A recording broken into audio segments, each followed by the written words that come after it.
தமிழகம் மற்றும் இந்த பகுதிகளில் தெருநாய்களோட பிரச்சனை வந்து ரொம்ப ஒரு முக்கியமாக பேசப்படுது. தற்போது நம்ம ஒரு டிபேட்டில் கூட அந்த விஷயம் வந்து ரொம்ப முக்கியமாக பார்க்குறோம். தெருநாய்களோட தொல்லை வந்து வருங்காலத்தில் அதிகரித்து போகக்கூடிய நிலையில் இந்தியா வந்து வெளிநாடுகளோட கம்பேர் பண்ண முடியும். தெருநாய்களோட ஒழித்தால் மட்டுமே இந்தியா வந்து மற்ற நாடுகளை கூட முன்னேறும் நாடாக காணப்படும் சொல்லப்படுது. தெருநாய்களை ஒரு வரையறைப்படுத்துறதுக்கு மத்திய அரசு ஏதாவது ஒரு முயற்சி இது உச்சநீதிமன்றத்தில் இது தொடர்பான வழிகாட்டுதல் நெறிமுறைகள் கொடுத்துருக்காங்க.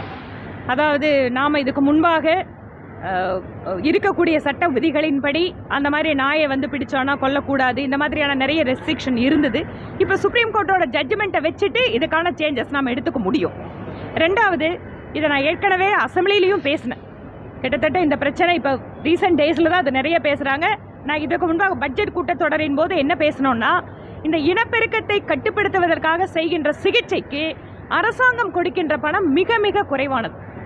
அதனால் எந்த ஒரு லோக்கல் பாடியுமே வந்து அதில் எந்த இன்ட்ரெஸ்ட்டும் காட்டுறதில்லை. ஏன்னா அந்த ஆப்ரேஷனுக்கான பணம் கட்டுப்படி ஆகாது. இதையே மாநில அரசு செய்ய முடியும்.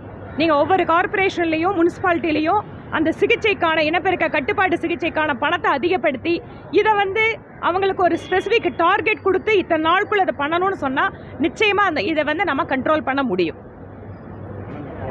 பொருளாதார சூழ்நிலையில இந்த பிரச்சனைக்காக இவ்வளவு நிதி ஒதுக்கப்படுது. அது வேற ஒரு திட்டத்துக்காக நல்ல திட்டத்துக்காக ஒதுக்கலாம். ஏங்க இது நல்ல திட்டம் இல்லையா? இல்ல வந்து நாய் கடிச்சு இறக்குறது வந்து உங்களுக்கு வந்து அது உயிரிழப்பா தெரியலையா? இன்னைக்கு வந்து தெருநாயோட பிரச்சனை அப்படிங்கிறது குறிப்பா அது சீனியர் சிட்டிசனா இருக்கட்டும், குழந்தைங்களா இருக்கட்டும், எவ்வளோ ஒரு இதை பார்க்குறோம் நாம.